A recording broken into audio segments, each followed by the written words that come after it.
Hello దోస్తులు, ఎట్లున్నారు? మళ్ళా నేను మన క్రేజ్ ట్రావెల్ లాగ్ ఎపిసోడ్ 8 అనమాట. ఇది ఇప్పుడు మనకు ఈ జీడిపప్పు చూడంగానే చాలా మంది గుర్తొస్తున్నది ఏంటంటే పలాస అనమాట. పలాసలో మాత్రం జీడిపప్పు చాలా ఫేమస్, అదొకటి. ఇంకోటి మనం ఇక్కడ ఏం చేస్తున్నామంటే పలాసలో ఒక చిన్న ఫ్యాక్టరీలో రావడం జరిగింది. అసలు మనకు సామాన్యంగా అయితే ఎక్కడ మనకు అలో చేయరు అనమాట. అంటే లోపలికి వచ్చి వీడియో తీసుకోవడానికి ఇక్కడ మాత్రం అలో ఉండదు పలాసలో. ఎందుకంటే స్టెట్ ఆర్డర్ ఉన్నారు, కొంతమంది తీయమంటారు, కొంతమంది తీయొద్దంటారు. ఎందుకంటే పలాసలో చాలా చాలా ఫ్యాక్టరీస్ ఉన్నాయి అనమాట. ఇలాంటివి జీడిపప్పులో 2 రకాలు ఉంటాయి. ఒకటేమో చిన్నది ఉంటుంది, ఒకటేమో పెద్దది కూడా ఉంటది అంట. ఇంకోటి దాన్ని తయారు చేసే విధానం ఏంది అది నాకు కూడా తెలియదు. చూడండి, ఇట్లా ఈటింగ్ పెడతారు అనమాట. అంటే బాగా దాన్ని వాష్ చేసి ఈటింగ్ లో పెట్టి మళ్ళీ ఇక్కడ పక్కన మనకు మిషన్ కూడా ఉంటది. ఈ పక్కన ఒక మిషన్ ఉంటది, ఆ మిషన్ లేస్తారనమాట. ఆ మిషన్ లేస్తే ఏంటంటే మొత్తం వేరు చేస్తుంది, సపరేట్ గా చేస్తుంది అనమాట. మంచిగా ఉన్నాయి, చిన్న చిన్న ఉన్నాయేమో మనకి ఫ్రంట్ సైడ్ వస్తాయి అనమాట. ఇంకోటి కొంచెం పెద్దగా, కొంచెం విడివిడిగా, అంటే కొంచెం చినిగిపోయి ఉంటాయి కదా, కొంచెం ఉంటే వేరు వేరు ఉన్నాయేమో కింద పడుతుండే, అటు సైడ్ పడుతుండే. చూడండి, ఇలా ఉన్నాయి అనమాట. ఆ ట్రైలో తీసి ఇందులో వేస్తారు, ఈ ట్రైలో వేస్తారు. ఈ ట్రైలో అక్కడ మిషన్ వేస్తారు అనమాట. చూడండి, అంత ఆ పొట్టు అనమాట, అంత పొట్టు కూడా తీస్తుంది. ఆ మిషన్ కూడా పొట్టు తీస్తుంది. ఆ పొట్టు తీసే విధానం కూడా చూడండి, ఒకసారి మీకు చూపిస్తాను నేను ఎలా ఉంటుందో. కింద అటు సైడ్ ఉంటుంది. అంటే ఈ మిషన్ ఏంటంటే ఓవరాల్ గా ఏంటంటే మొత్తం పొట్టు పొట్టు తీస్తుంది, సపరేట్ చేస్తుంది, పొట్టు కూడా తీస్తుంది. అంటే ఒక లెవెల్లో తీస్తుంది. ఇక్కడ చిన్నది ఉంది, ఇక్కడ పెద్దది ఉంది, మొత్తం విడివిడిగా ఉంటాయి. ఇక్కడ మొత్తం 4 ట్రేస్ ఉన్నాయి. పొట్టు దీనికి ఉంటుంది అనమాట. మనకు ఇక్కడ నుంచలే చాలా ఇబ్బంది కూడా అవుతుంటాయి అనమాట. ఈవెన్ హైదరాబాద్ అయినా ఎక్కడైనా సరే ఇక్కడ నుంచలే మనకు చాలా వస్తుంటాయి అనమాట. జీడిపప్పు అయితే చాలా తీయగా.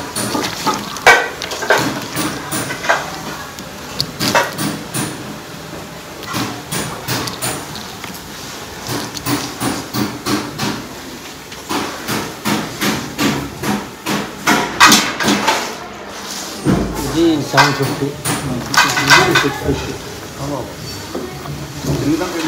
సైజ్ దేనికన్నా చిన్నది.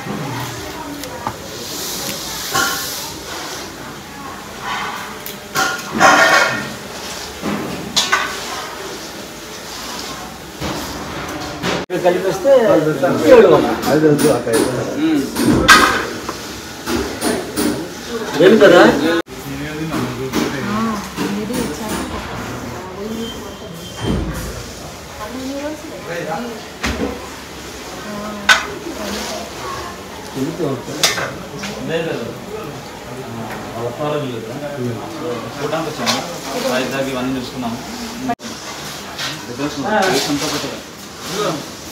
పప్పు అయితే చాలా తీయగా చాలా బాగుంది. నేనైతే 2 kgs తీసుకున్నాం. మేమైతే అందరం కలిసి ఒక 2-5 kgs వరకు అయితే తీసుకున్నాం.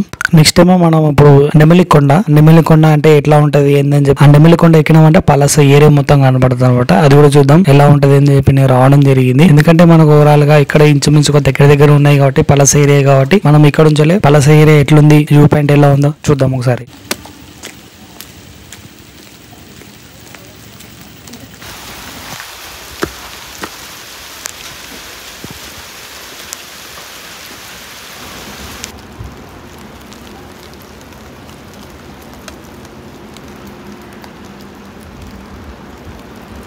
సో ఇదంతా పలాస సంబంధించిన ఏరియా. ఇక్కడ చూసాను మెట్లు కనబడుతున్నాయి, దారి ఇటు నుంచి వచ్చినాం. దరిదాపు ఒక 200-350 మెట్లు ఉంటాయి. ఎక్కుకుంటూ వచ్చా. ఇక్కడ చెట్టు కనిపించింది. చెట్టు చూసారా, పువ్వులు రాలిపోతున్నాయి ఇట్లా. చాలా బాగా అనిపించింది చూస్తుంటే. Okay, nice. వాడు ఇక్కడ నుంచి మనం వ్యూ చూద్దాం. ఇంకా పైకి ఎక్కాలి మేబీ, చూద్దాం. ఇంకా ఎంత దూరం వెళ్ళాలో తెలీదు. ఒక్కరు లేరు అనమాట. ఇక్కడ వర్షం పడుతుంది అయినా కానీ వెళ్తున్నా చూద్దామని. చూద్దాం ఇక్కడ మనకి ఇంకా ఎక్కడ రాకుందో ప్రయాణం ఇది.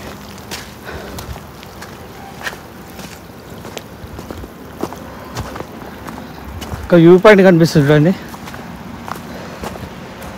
మొత్తం పలాస ఏరియా, మొత్తం పలాస చూసారు ఎలా కనపడుతుందో. అది ఒక హైవే. అక్కడ నెమలికోట అనమాట ఇది పలాసలో. మంచి వ్యూ పాయింట్ కనబడుతుంది ఇది. చూద్దాం, ఇంకా ఇక్కడ ఒక వే ఉంది కదా, వెళ్దాం ఇంకా పైకి వెళ్ళి చూద్దాం.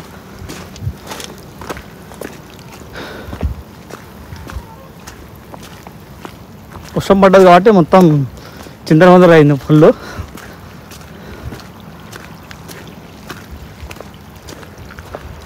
ఒక వ్యూ పాయింట్ చూడండి.